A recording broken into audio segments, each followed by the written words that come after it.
করার চেষ্টা করে। আমরা প্রত্যেকটা বছরে ঈদের সময় গুনাজ এবং বেতন নিয়ে এখানে তাল বাহানা শুরু করে আমাদের দেশের মালিকরা। আমরা আজকে বলতে চাই এখানে এই পূর্ণ ঈদ বোনাস, ভিসিকের সমপরিমাণ ঈদ বোনাস এবং মার্চ মাসের অন্য বেতন, ফুল বেতন পরিশোধ করতে হবে। আমরা আমাদের সংগঠনের পক্ষ থেকে আজকে আমরা দেখেছি যে যেখানেই শ্রমিকরা তার ন্যায়সঙ্গত অধিকার চেয়েছে, যেখানে শ্রমিকরা তার পূর্ণ বেতন চেয়েছে, তার অধিকার চেয়েছে, সেখানে শ্রমিকদের নামে মামলা দেওয়া হচ্ছে, ছাড়াই করা হচ্ছে। সংগ্রামী বন্ধুগণ, আজকে আমাদের দেশের গার্মেন্টস শ্রমিকদের শ্রমে গ্রামে সেখানে আমাদের দেশের অর্থনীতি টিকে আছে। প্রায় 2% বৈদেশিক মুদ্রা অর্জন করে গার্মেন্টস শ্রমিকরা। সেই শ্রমিকরা আজকে আমাদের দেশে মানবত জীবনযাপন করে। সেখানে আমাদের দেশের মালিকরা, আমরা যদি আজ থেকে 30 বছর পিছনে তাকাই, আজকে গার্মেন্টস মালিকদের অবস্থান কি ছিল? আজকে আমাদের দেশের শ্রমিকদের শোষণ করে, নির্যাতন করে আমাদের দেশের মালিকরা হাজার হাজার কোটি টাকার মালিক হয়েছে। সংগ্রামী বন্ধুগণ, আমাদের এই কাগারপাড় শিল্প অঞ্চলে সেখানে মাস্টার গার্মেন্টস, সেই গার্মেন্টসটি মালিক বন্ধ করলেও শ্রমিকদের যে আইনগত ক্ষতিপূরণ, আইনগত পাওনা, সেই পাওনা এখন পর্যন্ত দিচ্ছে না। আমরা এই সমাবেশ থেকে বলতে চাই প্রশাসনের উদ্দেশ্যে, এই মাস্টার গার্মেন্টসের শ্রমিকরা নারায়ণগঞ্জ জেলার ডিসি সহ প্রশাসনের প্রত্যেকটা কর্তার কাছে গিয়েছে। নারায়ণগঞ্জ জেলার বিকেএমের সভাপতি হাতেম সাহেব, উনি সহ দায়িত্ব নিয়েছে। আজকে পর্যন্ত এই সমস্যা সমাধান হয় নাই। আমরা অবিলম্বে মাস্টার গার্মেন্টসের সমস্যা সমাধান দেখতে চাই। শ্রমিকদের আইনগত পাওনা অবিলম্বে পরিশোধ করতে হবে। সংগ্রামী বন্ধুগণ, এখন আমাদের মাঝে বক্তব্য রাখবেন গার্মেন্টস শ্রমিক। বসে বড় বড় কথা বলবেন, সেটা হবে না। আমরা নারায়ণগঞ্জের প্রশাসনকে বলতে চাই, আজকে নারায়ণগঞ্জ শিল্প এলাকা, সেখানে স্থিতিশীল অবস্থা বজায় রয়েছে। সেই স্থিতিশীল অবস্থা বজায়ের পিছনে গার্মেন্টস শ্রমিকদের অন্যতম অবদান রয়েছে। তাই আমরা সরকারকে হুঁশিয়ার করতে চাই, প্রশাসনকে হুঁশিয়ার করতে চাই, অবিলম্বে শ্রমিকদের বেতন বোনাস পরিশোধ করতে হবে। আজকে আমার শ্রমিকরা সংগঠন করতে পারে না, শ্রমিকরা ইউনিয়ন করতে পারে না। আমরা যখন ইউনিয়ন জমা দেই, সেখানে বিভিন্ন রকম চক্রান্ত করা হয়।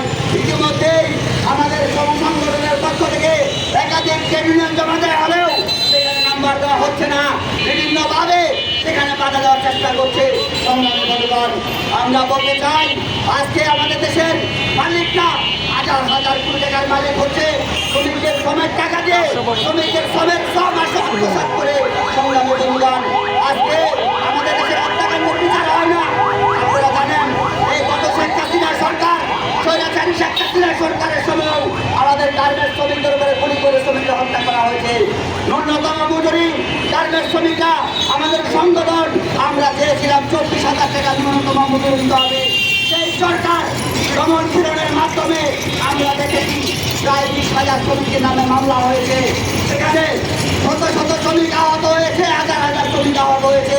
4 জন শ্রমিক সেই মজুরি আন্দোলনে জীবন দিয়েছে, হয়নি। আমরা দেখেছি এর আগে খাবারের দুর্ঘটনা ঘটেছে, সেই হত্যাকাণ্ডের বিচার হয়নি। কাশ্মীর হত্যাকাণ্ডের বিচার হয়নি। প্রবন্ধ সে আগুনে পড়ে সেখানে বয়লার বিস্ফোরণে আমাদের দেশের শিল্পের শ্রমিকরা মারা যায়, সেই হত্যাকাণ্ডের বিচার হয় না। সংগ্রামী বন্ধুগণ, আমরা আমাদের সংগঠন গার্মেন্টস শ্রমিক ফ্রন্টের পক্ষ থেকে পরিষ্কার এই অন্তর্বর্তীকালীন সরকারকে বলতে চাই যে অভ্যুত্থানের মধ্য দিয়ে এই সরকার এসেছে, সেই অভ্যুত্থানে বাংলাদেশের গার্মেন্টস শ্রমিকরা জীবন দিয়েছে। বাংলাদেশের 7 কোটি 34 লক্ষ শ্রমিক, সেই শ্রমিকের সংগ্রাম এবং ত্যাগের জীবনের মধ্য দিয়ে এই সরকার এসেছে।